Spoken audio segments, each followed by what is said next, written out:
کلثوم کے والدین بے حد غریب تھے۔ اس کا صرف ایک ہی بھائی تھا جو مزدوری کر کے اپنا اور والدین کا پیٹ پالا کرتا تھا۔ کلثوم کو پتہ تھا کہ اگر وہ ان کے گھر جائے گی تو ان کے اوپر بوجھ بن جائے گی، لیکن بہرحال جانا بھی مجبوری تھا۔ اب وہ اپنے سسرال میں تو رہ نہیں سکتی تھی۔ خاموشی سے پیکنگ کر کے وہ گھر سے باہر نکلنے لگی۔ تبھی سائدہ بیگم نے اسے آواز دی، کلثوم جاتے جاتے میرا بستر تو بناتی جا، میرے بوڑھے ہاتھوں میں اتنی جان کہاں کہ میں یہ سب کام کرتی پھروں۔ کلثوم نے پلٹ کے نفرت بھری نگاہ اپنی ساس پر ڈالی۔ بستر تو اس نے نہ بنایا، مگر وہ پلٹ کر اندر کمرے میں چلی گئی۔ کچھ دیر تک وہ کھڑ پڑ کرتی رہی، اور جب وہ باہر نکلی تو اس کے ہاتھ میں لکڑی کا ایک چوکور ڈبہ تھا۔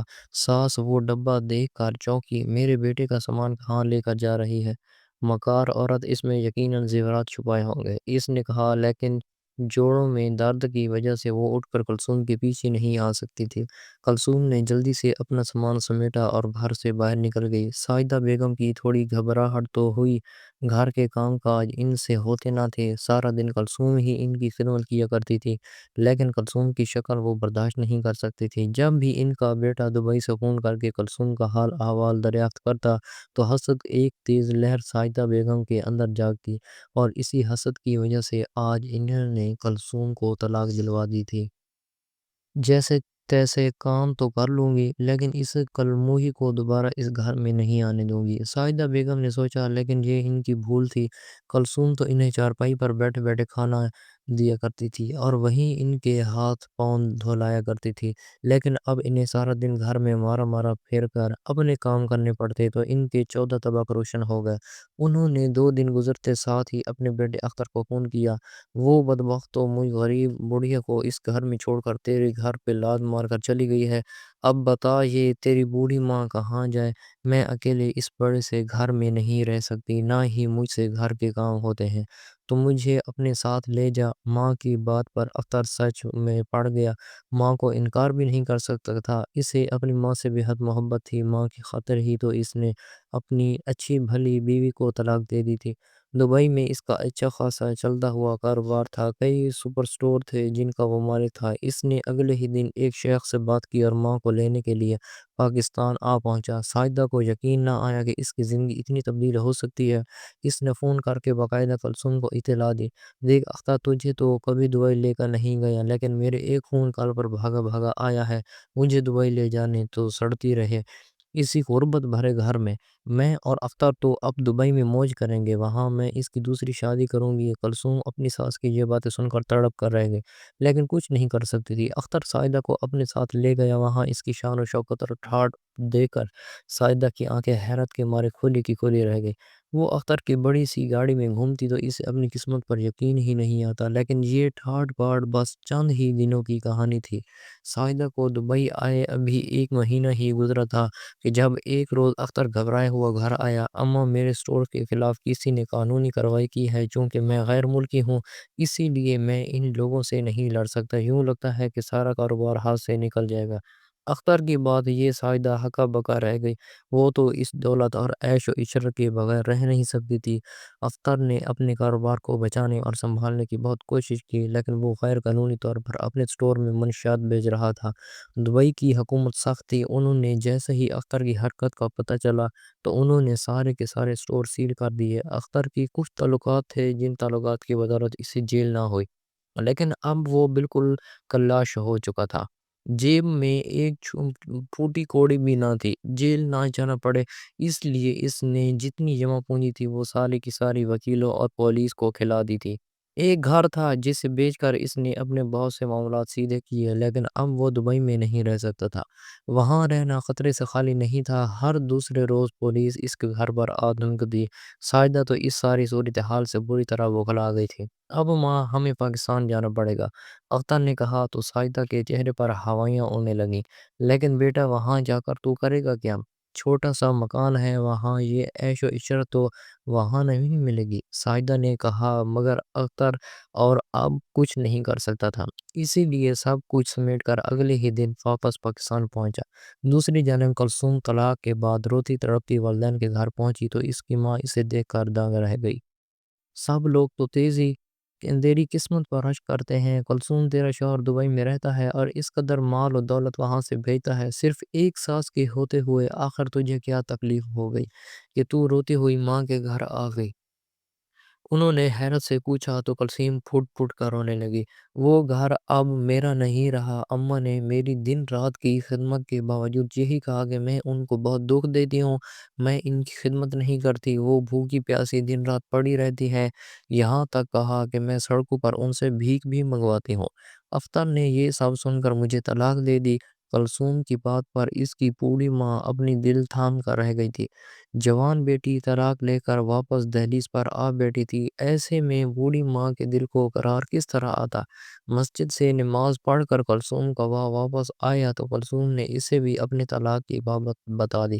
اس کی آنکھیں بھی پھٹی کی پھٹی رہ گئی، جھکی ہوئی کمر مزید جھک گئی۔ گھر میں پہلے ہی فاقے چل رہے تھے، سارا گھر کا دار و مدار کلثوم کے ایک بھائی پر تھا، جو بیچارہ پڑھا لکھا نہ ہونے کی وجہ سے مزدوری کر کے اپنا اور گھر والوں کا خرچ اٹھاتا تھا، اور کلثوم کی ذمہ داری بھی کچھ نہ تھی، اور اس کی عدت کے روز ہی ابھی پورے نہ ہوئے تھے کہ شام کے وقت کلثوم کا بھائی جنید مزدوری سے واپس آیا تو کلثوم کو صحن میں پھرتا دیکھ کر چونک اٹھا۔ یہ سب کیا ہے؟ کلثوم تو کبھی کبھی کے لیے رہنے آتی تھی، لیکن آج اتنی پریشان کیوں دکھائی دے رہی ہے؟ اس نے ماں سے پوچھا تو وہ رو پڑی۔ کلثوم کو اس کے شوہر نے طلاق دے دی ہے، اب یہ ہمارے ساتھ ہی رہے گی۔ یہ ایک نئی قیامت تھی۔ جنید تھوڑے تھوڑے کر کے اپنے پیسے جمع کر رہا تھا، کسی طرح شادی کے اخراجات اٹھانے کے لائق ہو جائے تو شادی کر لے، لیکن اب جوان بہن کی ذمہ داری نے اسے اچھی طرح بتا دیا تھا کہ وہ اتنی جلدی اپنی خواہش پوری نہیں کر سکتا۔ میں خرچ بڑھا تو زیادہ پیسوں کی ضرورت بھی پڑی۔ جنید کی گھر میں رکھے ہوئے پیسے دھیرے دھیرے کر کے لگنے لگے۔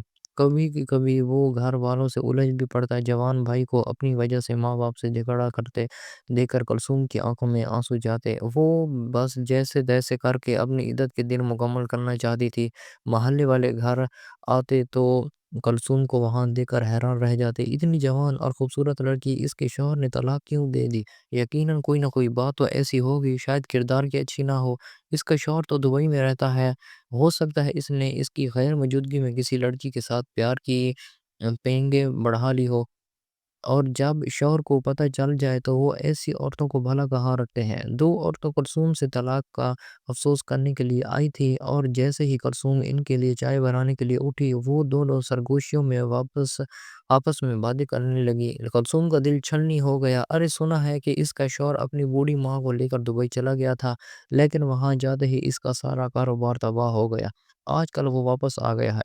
اس جیسی عورتیں ہر کسی کو تباہ کر دیتی ہیں، اتنا نیک لڑکا تھا، صرف اس کی بدولت اب اس کے پاس کچھ نہیں بچا۔ عورتیں کلثوم کے بارے میں کہہ رہی تھی اور کچن میں چائے بناتی۔ کلثوم کا دل ٹکڑے ٹکڑے ہو رہا تھا۔ انہی عورتوں کی زبانی اسے پتہ چلا کہ اختر اپنی ماں ساجدہ کو لے کر دبئی سے واپس آ گیا ہے۔ اس کی عدت مکمل ہونے والی تھی، اس نے پکا ارادہ کر لیا تھا کہ عدت کے مکمل ہوتے ہی وہ کہیں نہ کہیں نوکری ضرور کر لے گی۔ اختر دبئی سے واپس تو آ گیا تھا، لیکن اب اس چھوٹے سے مکان میں اس کا دل نہیں لگ رہا تھا۔ کاروبار کچھ تھا نہیں، اور نہ ہی اس کے پاس اتنی تعلیم تھی کہ وہ یہاں پر کوئی ملازمت اختیار کر لیتا۔ جمع پونجی تو ساری دبئی میں ہی لگ چکی تھی۔ وہ اٹھتے بیٹھتے پریشان رہنے لگا، جو تھوڑے بہت پیسے تھے وہ روزانہ خرچ ہونے لگے۔ وہ سارا دن گلیوں میں جوتیاں چٹاتا رہتا، اور جب گھر واپس آتا اور ماں سے کھانا مانگتا تو وہ آئیں بائیں شائیں کرنے لگے جاتی۔ اختر کو بڑی حیرت ہوتی، اماں جب میں دبئی میں تھا تو کہتی تھی کہ کلثوم گھر کا کوئی کام نہیں کرتی، کھانا سارا تو بناتی ہے، گھر کے سارے کام کاج بھی تو کرتی ہے، لیکن اب میں دیکھ رہا ہوں کہ تجھے تو کوئی کام کرنا نہیں آتا، روٹی بنانا تو کب کا بھول چکی ہے، اور سالن کیسے بنتا ہے اس کا تو تجھے علم ہی نہیں، سارا دن گھر دھول مٹی گرد سے اٹا رہتا ہے، گھر میں آنے کو جی نہیں چاہتا، اس کا مطلب ہے کہ تو سب کو جھوٹ بولا کرتی تھی۔ اختر ماں پر برس پڑا تو ساجدہ بجائے شرمندہ ہونے کے زور زور سے چلانے لگی۔ ہاں تو یہ سب تیری غلطی ہے، تجھے کس نے کہا تھا کہ تو اسے طلاق دے دے؟ اچھا بھلا یہاں رہتی تھی، کام کاج کرتی تھی، اب اس جیسی مفت کی نوکرانی بھلا ہمیں کہاں سے ملے گی؟ ساجدہ کی بات پر اختر غصے میں آگ بگولا ہو جاتا۔ اچانک ہی ایک روز وہ چونکا اور لپک کر کمرے کے اندر چلا گیا۔ اما یہاں لکڑی کا ایک ڈبہ پڑا ہوا تھا، جانے سے پہلے میں وہ ڈبہ بڑی حفاظت سے کلثوم کے حوالے کر کے گیا تھا۔ وہ ڈبہ کہاں ہے؟ اختر نے کہا تو ساجدہ بیگم چونکی انہیں یاد آیا کہ گھر سے جاتے وقت کلثوم نے اندر جا کر لکڑی کا ایک ڈبہ اٹھایا تھا۔ وہ ڈبہ تو وہ کلموئی ہی اپنے ساتھ لے گئی، کیونکہ اس ڈبے میں ایسا کیا تھا؟ کیا کوئی جائیداد تھی جو تم دونوں میاں بیوی نے مجھ سے چھپا کر رکھی تھی؟ ساجدہ بیگم برس پڑی، لیکن اختر بری طرح جھنجھلا گیا۔ اسے تو پتہ بھی نہ تھا کہ کلثوم کہاں رہتی ہے۔ جہاں اس کے میکے والوں کا پہلے گھر تھا، وہ لپک کر اسی روز اس گھر میں چلا گیا، لیکن وہاں جا کر پتہ چلا کہ دروازے پر ایک بڑا سا تالا اس کا منہ چڑھا رہا تھا۔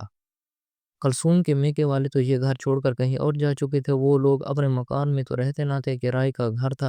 جب بھی کوئی مسئلہ یا تنگی ہوتی تو وہ گھر بدل لیتے، شاید اب کے بار بھی انہوں نے گھر بدل لیا تھا۔ اختر اپنا سر پیٹتا ہوا واپس گھر میں آ کر شدت سے اس لکڑی کے باکس کی تلاش کرنے لگا، مگر ساجدہ کو کچھ علم نہ تھا کہ لکڑی کا وہ ڈبہ کہاں ہے۔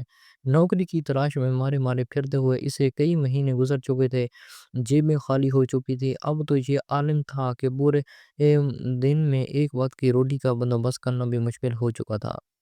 تھک ہار کر اس نے مزدوری کا راستہ چنا، لیکن دبئی میں رہ کر کام کرتے ہوئے اس کا جسم مزدوری کا عادی بھی نہ رہا تھا۔ جہاں بھی کوئی مزدوری کرنے جاتا، وہاں لوگ اس کی ہٹ دھرمی اور کاہلی کو دیکھتے دوسرے دن ہی اسے چند روپے تھماتے اور وہاں سے بھگا دیتے۔ اختر کا جی چاہتا کہ وہ زور زور سے رونے لگے۔ اچھے بھلے بادشاہوں جیسی زندگی فقیروں سے بھی بدتر ہو گئی تھی، مگر اسے سمجھ نہ آتا تھا کہ آخر یہ سب کچھ کیوں ہے۔ اس سے تو اپنی زندگی بدلنے کا بس ایک ہی موقع نظر آتا تھا، کہیں سے اسے وہ لکڑی کا ڈبہ واپس مل جائے تو میرے حالات بہتر ہو جائیں۔ وہ دن رات بس یہی سوچتا تھا۔ کلثوم اس کے برعکس تھی۔ طلاق کے بعد اس نے اپنی زندگی روکی نہیں، بلکہ عدت مکمل ہوتے ہی اس نے محلے کے سارے اسکولوں میں نوکری کا پتہ کر لیا۔ اس کی قسمت اچھی تھی کہ جلد ہی اسے ایک بڑے اسکول میں ٹیچر کے طور پر بھرتی کر لیا گیا۔ وہ ذہین تھی اور ہمیشہ سے ہی محنتی بھی رہی تھی۔ جب اس نے پہلے ہی روز اسکول میں بڑی اچھی کارکردگی دکھائی تو اسکول کا مالک بہت خوش ہوا۔ آپ کے یہاں آنے سے اسکول میں بچوں کی تعداد میں اضافہ ہوا ہے، ہمیں والدین کی طرف سے اچھی خبر ملتی ہے، اس کا مطلب یہ ہوا کہ آپ ہمارے اسکول میں ایک اچھا اضافہ ہے۔ اسکول کے مالک نے انتہائی عزت سے کلثوم سے کہا تو وہ مسکرا دی۔ یہ ایک بڑا اسکول تھا، یہاں سے ملنے والی تنخواہ بھی اچھی تھی۔ گھر میں پہلے تو بھائی کی مزدوری سے آنے والی آمدنی سے گزارا ممکن ہی نہ تھا، لیکن اب کلثوم ہر مہینے اسکول سے ہونے والی اچھی آمدنی جب گھر میں ماں کے ہاتھ پر رکھتی تو وہ بھی اسے دعائیں دیتی، نہ تھکتی تھی۔ گھر کے حالات تیزی سے بہتر ہونے لگے تھے، مگر ان بہتر ہوتے حالات میں کلثوم کا دل اکثر زور زور سے دھڑکنے لگتا۔ اسے مستقبل کے خطرے سناتے رہتے تھے۔ اس کے کمرے میں سامان کے ساتھ لکڑی کا وہ ڈبہ بھی پڑا تھا جو آتے ہوئے وہ اختر کے گھر سے اٹھا لائی تھی۔ اس لکڑی کے ڈبے کو دیکھتے ہی اسے اپنا ماضی اور اپنا سسرال یاد آ جاتا تھا، اور اس کے چہرے سے خوشی غائب ہو کر پریشانی میں بدل جاتی تھی۔ ایک روز کلثوم تیار ہو کر اسکول گئی تو اسکول کا حال ہی خراب تھا۔ وہاں کام کرنے والے خاکروب کو بیماری نے آ گھیرا تھا۔ پورے اسکول میں گرد اور دھول مٹی پھیل رہی تھی۔ دو چپڑاسی اور بھی تھے، لیکن ان کی ڈیوٹی اسکول کے مختلف حصوں میں تھی۔ کلثوم کا کام پڑھانے کے ساتھ ساتھ اسکول کے انتظام وغیرہ کو دیکھنا بھی تھا، اسی لیے وہ آدھے دن کے قریب پریشان ہوتے ہوئے پرنسپل کے دفتر میں چلی آئی۔ اس نے وہاں آتے ہی پرنسپل کو اسکول میں گندگی اور خاکروب کی غیر موجودگی کے بارے میں بتایا۔ فکر مت کرو کلثوم، تمہاری بات درست ہے، مجھے خاکروب نے پہلے ہی اپنا استعفیٰ جمع کروا دیا تھا، اسی لیے میں نے نئے چپڑاسی کی بندوبست کر لیا ہے، جلد وہ آنے والا ہے۔ تم اسے اچھی طرح سے سمجھا دینا کہ پورے اسکول میں کہاں کہاں صفائی کرنی ہے۔ کلثوم نے حامی میں سر ہلایا اور دفتر سے باہر نکل آئی۔ پرنسپل کا رویہ اس کے ساتھ بہت اچھا تھا، اس لیے اسے کوئی پریشانی نہیں ہوتی تھی۔ چھٹی سے کچھ دیر پہلے خاکروب تو آ گیا، لیکن کلثوم کی اس سے ملاقات نہ ہو سکی۔ پرنسپل نے خود ہی اسے سمجھا دیا کہ کس کس جگہ کی صفائی اسے کل صبح آتے ساتھ ہی کرنی ہے۔ اگلے دن کلثوم وقت پر تیار ہو کر اسکول پہنچی تو اسکول چمک رہا تھا، اور خاکروب جو اپنا کام تان وہی سے کر رہا تھا، اس کی پشت کلثوم کو نظر آ رہی تھی۔ وہ کوئی بوڑھا آدمی تو نہ تھا، بلکہ وہ جوان آدمی تھا، لیکن اس کی صحت انتہائی بری لگ رہی تھی۔ کلثوم کو پشت سے اسے دیکھ کر افسوس ہوا، شاید یہ کوئی بہت ہی مجبور انسان ہے۔ عام طور پر تو بوڑھے لوگ صفائی ستھرائی کا کام کرتے ہیں کیونکہ انہوں نے اپنی زندگی گزار لی ہوتی ہے، لیکن یہ جوان آدمی ایسا کام کیوں کر رہا ہے؟ شاید کوئی بہت ہی مجبور آدمی ہے، کلثوم نے سوچا اور پاس سے گزر کر پرنسپل کے دفتر میں چلی گئی۔ دفتر میں کچھ دیر گزارنے کے بعد جب وہ باہر نکلی تو اس کے چہرے کی رنگت اڑی ہوئی تھی، اس کا رنگ زرد پڑا رہا تھا اور ہاتھ پیر کپ کپا رہے تھے۔ اندر جو بات ہوئی تھی اس نے اس کے ہوش اڑا دیے تھے، مگر حقیقت تو یہ تھی کہ وہ اس بات کے جواب میں کچھ بول ہی نہ پائی۔ باہر نکلتے ساتھ ہی حیرت کا اسے ایک شدید جھٹکا لگا۔ لمبے کارڈور کے آخری سرے پر وہ خاکروب پوچھا لگا رہا تھا، کلثوم انتظار کر لیجئے، میں نے ابھی ابھی پونچھا لگایا ہے، میری صحت ایسی نہیں کہ میں بار بار یہاں سے پونچھا لگا سکوں، اگر آپ 2 منٹ رک جائیں گی تو بڑی مہربانی ہوگی۔ خاکروب کی بات پر کلثوم کو ایک اور زوردار جھٹکا لگا اور وہ حیرت سے اس کی چہرے کی جانب دیکھنے لگی۔ یہ چہرہ جانا پہچانا تھا، لیکن یہ وہ تو نہ تھا جسے اس نے ایک عرصہ پہلے دیکھا تھا۔ وہ خاکروب کوئی اور نہیں بلکہ اختر تھا، اس کا اپنا شوہر جو دبئی میں راج سے کاروبار کیا کرتا تھا، لیکن آج ایک معمولی چپڑاسی کی طرح اسکول کے فرش پر پوچھا لگا رہا تھا۔ کلثوم حیرت کا شکار رہ گئی، خود وہ کافی حد تک بدل چکی تھی، شاید اسی لیے اختر نے اسے پہچانا نہیں، یا شاید گرتی صحت کی وجہ سے اس کی نظر بھی کمزور ہو چکی تھی، اسی لیے اسے پتہ ہی نہ چلا کہ اس کے سامنے سے اس کی سابقہ بیوی ہی گزر گئی ہے۔ کانپتے ہاتھوں سے کلثوم وقت سے پہلے ہی چھٹی لے کر گھر واپس آ گئی۔ وہ دوبارہ پرنسپل کے دفتر بھی نہ گئی، بڑی پریشانی سے واپس اپنے چھوٹے سے گھر میں آ کر وہ ٹہلنے لگی۔ بار بار اس کی نگاہ بھٹک کر لکڑی کے اس ڈبے پر چلی جاتی تھی جسے وہ اختر کے گھر سے لائی تھی۔ شاید وہ اسے بھول بھی جاتی، لیکن آج اسکول میں اختر کو انتہائی خراب حالوں میں دیکھ کر اسے لکڑی کا ڈبہ پھر سے یاد آ گیا۔ اختر کو اسکول میں خاکروب کی نوکری کرتے کئی دن گزر گئے، تنخواہ ملنے کا وقت تھا، اس نوکری سے وہ خوش تو نہ تھا، لیکن اس کے سوا کمائی کا کوئی اور ذریعہ بھی تو نہ تھا۔ سائدہ کی چیخ چیخ سے وہ دن رات ذہنی اذیت کا شکار رہتا تھا، وہ اسے 1 منٹ بیٹھنے نہ دیتی، سارا دن وہ اسے کھانے کی فرمائش کرتی رہتی۔ اختر اسکول کا کام ختم کر کے آتا تو گھر کے کام کا شروع کر دیتا۔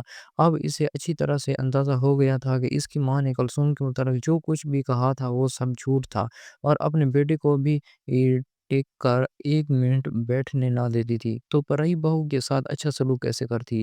اختر کو سمجھ نہیں آ رہا تھا کہ زندگی کس رخ پر جا رہی ہے۔ ایک روز اس کی طبیعت کافی خراب تھی، اس نے اسکول سے چھٹی کر لی، تنخواہ ملنے کا وقت قریب تھا، لیکن آج چھٹی نہ کرتا کام بھی نہ کر سکتا تھا، اسی لیے خاموشی سے وہ چارپائی پر لیٹا اپنی قسمت کو کوس رہا تھا۔ کب تک جہاں لیٹا آنسو بہاتا رہے گا؟ اٹھ اور کچھ کھانے کو لا دے، مجھے بھوک لگی ہے، تیرے جیسی اولاد تو خدا کسی کو نہ دے، ساجدہ نے چلا کر کہا تو اختر نہ چاہتے ہوئے بھی اٹھ بیٹھا، اسے پتا تھا ماں کو کھانے کے لیے کچھ نہ لا کے دیا تو وہ چلاتی رہے گی، لیکن اس سے پہلے وہ باہر نکلتا گھر کے کھلے دروازے سے کوئی اندر داخل ہوا۔ اسے دیکھتے ہی اختر کی آنکھیں پھٹی کی پھٹی رہ گئیں، کیونکہ وہ وہی اور نہیں بلکہ کلثوم تھی، لیکن جس کلثوم کو اس نے طلاق دے کر نکال دیا تھا، اس کلثوم سے تو بہت کچھ نظر آ رہے تھے۔ وہ تو ایک ڈری سہی لڑکی تھی جو دن رات اس کی ماں کی خدمتیں کرتی رہتی تھی، لیکن یہ لڑکی جو اندر داخل ہوئی تھی یہ تو کوئی اور ہی تھی، بس شکل کلثوم کی جیسی تھی، انتہائی خوبصورت اور ماڈرن لباس میں بڑا اعتماد چال چلتی ہوئی وہ اختر کے سامنے آ کر کھڑی ہو گئی۔ کلثوم تم؟ اس نے حیرت سے دیکھا، کلثوم مسکرا رہی تھی اور اس کے ہاتھ میں لکڑی کا وہی ڈبہ تھا جسے پچھلے لمبے عرصے سے وہ تلاش کر رہا تھا۔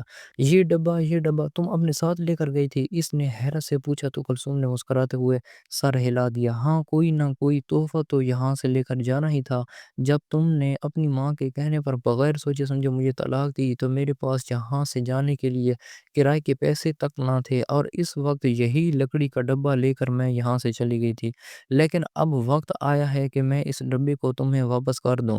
کلثوم کی بات پر اختر ہکا بکا رہ گیا تھا، اندر سے ساجدہ نے بھی اس کی آواز سن لی تھی اور دوڑ کر باہر نکل آئی۔ مہنگی کپڑوں اور مہنگے زیورات پہنے کھڑی کلثوم کو دیکھ کر وہ اندر تک جل بھن گئی۔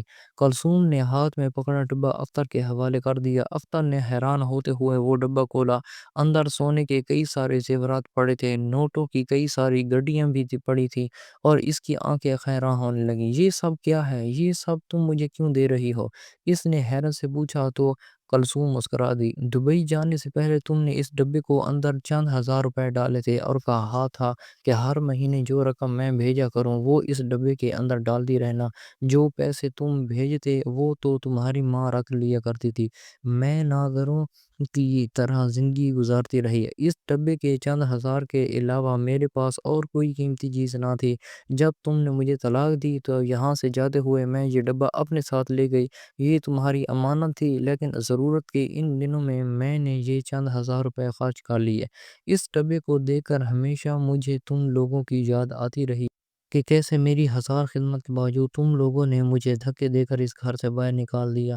جبکہ اسکول کا مالک مجھ سے شادی کر چکا ہے اور اپنی آدھی جائیداد میرے نام کر چکا ہے، تو میرے پاس روپے، پیسے اور زیورات کی کوئی کمی نہیں، اس لیے میں سود سمیت وہ چند ہزار روپے واپس کرنے آئی ہوں۔ کلثوم کی بات میں تلخی تھی۔ اختر ہکا بکا رہ گیا، شرمندگی سے اس کا پسینے میں بھیگنے لگا۔ دروازے پر کھڑی سائدہ بھی حیرت سے کلثوم کو دیکھ رہی تھی۔ خود اس کے اپنے کپڑے پھٹے پرانے تھے، دن رات گھر میں کھانے اور روپے کو لے کر چیخ چیخ ہوتی رہتی تھی۔ یہ سب کچھ تو وہ کلثوم کے لیے چاہتی تھی، لیکن قسمت نے پلٹ کر یہی وار اس پر کر دیا تھا۔